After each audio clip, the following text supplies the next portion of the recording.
Hey everybody, Adam Savage at Prop Store. My voice is catching because I'm standing next to two such iconic pieces of science fiction history alongside Brandon Allinger. Hello, sir. Hey, Adam. I heard you're a spacesuit guy. Dude, I am such a spacesuit guy. These are two amazing pieces. Tell me what they are. So the full suit, I think needs no introduction, but just in case, Prometheus. Yeah. Right? I think you know a little bit about these suits made by FBFX in the UK. Yeah. It is a beautiful suit.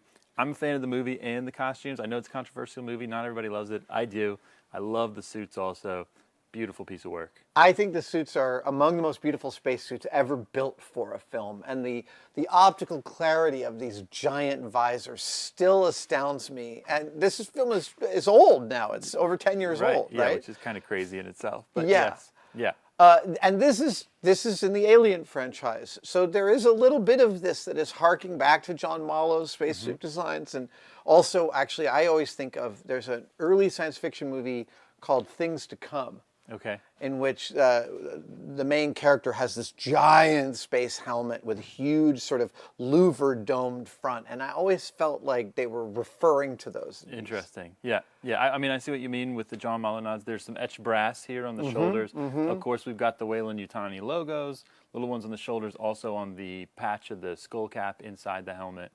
And we'll get some of this in B-roll, but FBFX, one of the things you get when you hire them is tremendous amounts of deep detail. Little bits of etching and stickers and labeling and stuff like that on the smallest of parts. Just everything that brings it to life. Yeah, you've got the little window screens on the wrist gauntlets. And, I mean, one of my favorite parts of the suit as a whole is all the monitors that they mounted inside of it, which you never see that clearly on film, but they are actual monitors playing animations. Right, custom animations that are meant to be, bio readings and God knows what. And some of these still work. Some of the screens do. I don't know if they're on right now. It's actually a bit of a trick to turn them on. I heard it was kind of a headache on set because I think each one has to be started individually, and then you've got to install the helmet on the actor. It's a bit of a thing. But when you do get them all lit up and running, it looks really cool. Now, I have also heard that there aren't many of these out in the world. I've seen a few in private collections. This one we know the chest screen matches, or photo matches, I should say, to a production photo of Fifield, the character Fifield. The skull cap you can see is Milburn, so it's a bit of a hodgepodge. It's not all one character. Yeah. But certainly there are not many of them. I haven't seen many come to auction before. Occasionally parts and pieces. I think you have something in your collection, right? I do. I have one of these helmets in my collection. It is one of my favorite pieces, and the monitors still work, but the lighting is touchy. Okay. Especially since there's a magnetic 16-pin connector on the back that brings the electronics from here up to here. Yeah. This one, we had a technician do some work on it. He found it a frustrating experience. He worked on it for a while longer, and I think we got some of it up and running. Part of the problem is just the video screens are old now; they're tired. Some of them are burned out, or they won't hold a charge. Just various complexities to getting it up and running. But just with the lights on the spacesuit and the chest pack, it really comes to life. It really does, and it looks like a very protective suit of armor, despite being incredibly light. These are a hard rubber. Urethane, all the armor pieces on this costume, so I feel like it wasn't totally uncomfortable for the actors to wear. Right. I mean, you got a lot of space there, which whenever you've got gap, that means you're going to be able to move in it a little bit, as opposed to something that's all encompassing. So yeah, it looks okay, and I really like the blue choice. I do too. As a fabric. Yeah. I just think that it pops on screen and it pops here in person. Yeah. And it really ties together nicely with the dark brown armor and the kind of gold and yellow tones throughout the costume. Like I said, one of my favorite spacesuits ever put to film.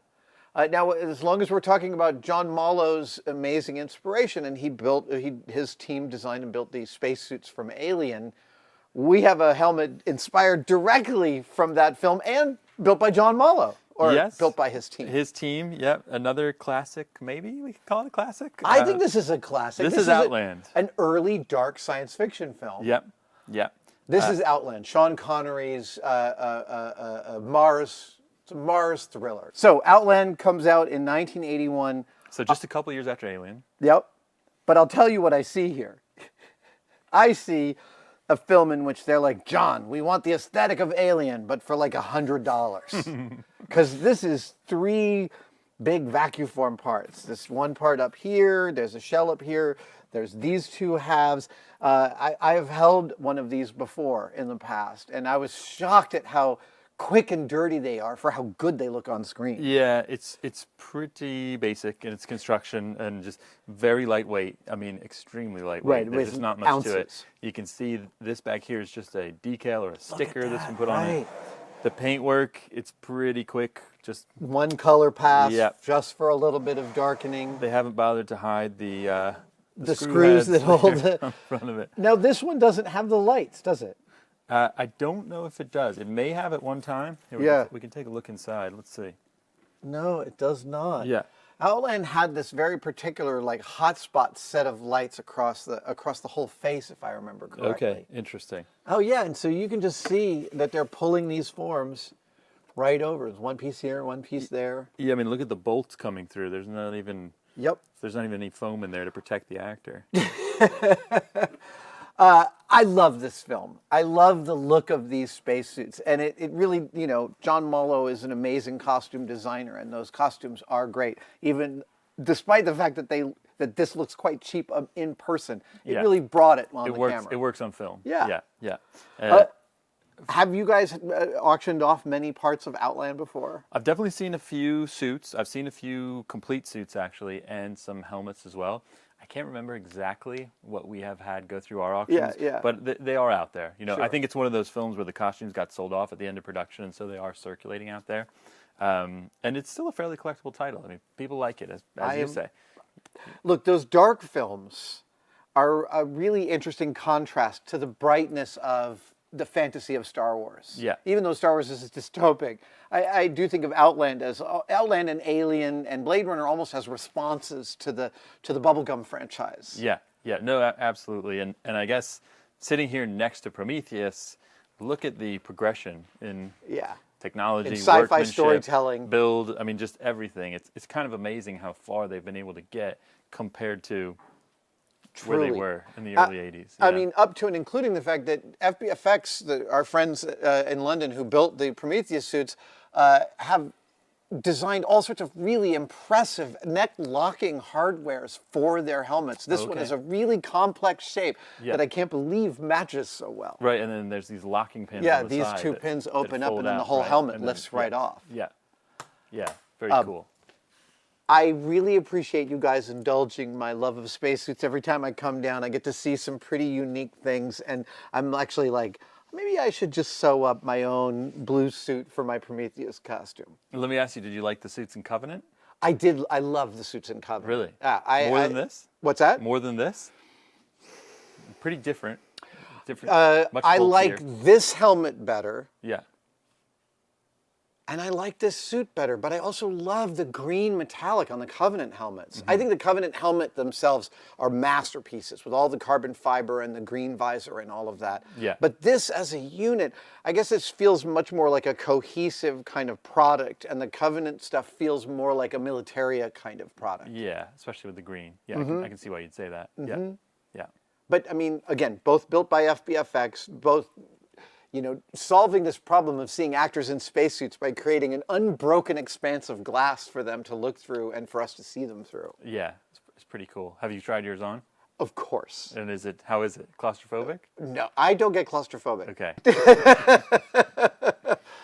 It is a lot of fun to wear, and the fans actually keep it pretty chill. Oh, right. Yeah, there are some fans back here that, yes. again, follow the NASA goal of piping the air up through here and then down, because a hemispherical surface is ideal for convection.